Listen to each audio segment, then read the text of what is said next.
Have you ever had the fear of not being present, not being a good mom, spouse, or professional for choosing yourself? I know I have. For some time, I was on the go of life, and I put aside some parts of me.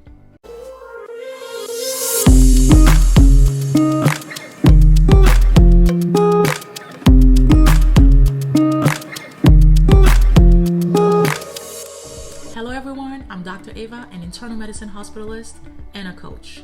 Today I want to talk to you from here and not from here. As women, we are always nurturing. So we tend to always think about others and put others first before we think about ourselves. Because that's just what women do. We nurture, we love, we care for others, and we tend to put ourselves last. Most of us are guilty of that. But the thing is, you can only do that for a short period of time before it catches up with you. And then you have this realization moment of, wait, what am I doing? I'm not taking care of me. And in the midst of all of this, you kind of lose your identity. We can do that too with our careers. You're afraid of the time that it's going to take to achieve that diploma or that career status. You're afraid of how much money you'll have to invest, the energy you're going to have to put into it. You're afraid to let some people go, and you're afraid to let some others down. So you decide to sacrifice your needs and your wants just to make everyone else around you happy. But what happens in the end? Are you really happy? In my journey, I was so fortunate to have people along the way reminding me to pursue my dream of becoming a doctor. But because I went from one thing to the next, to the next, to the next, there was a point where I kind of lost parts of myself. I didn't have time to sit down and think about me, deep down inside. What did I really want for myself? While I was in residency, I got pregnant. Then I had to find a new job because when you finish up residency, that's what you do. You look for a new job. Then I had to buy a house.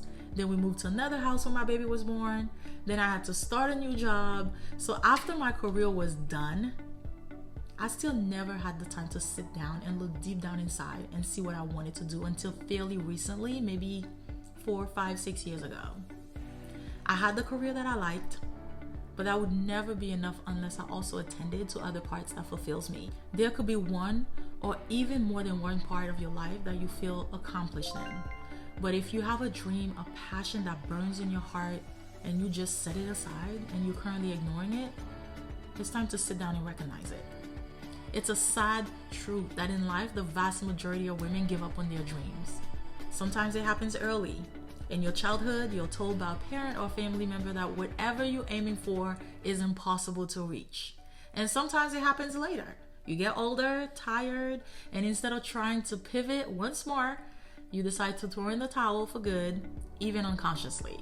In the middle of your journey, you may fail, you may lose belief in yourself, you may surround yourself with people that are negative, you might feel judged by others, but it doesn't have to be this way. You are the only one that knows your true dreams, your true wants, and your true needs. To help us create a community and find other people that can relate to us, I want us to add in the comments below a hands up emoji, because together we are better. If you thought this video was helpful, help me help others by sharing, liking, and subscribing to the channel.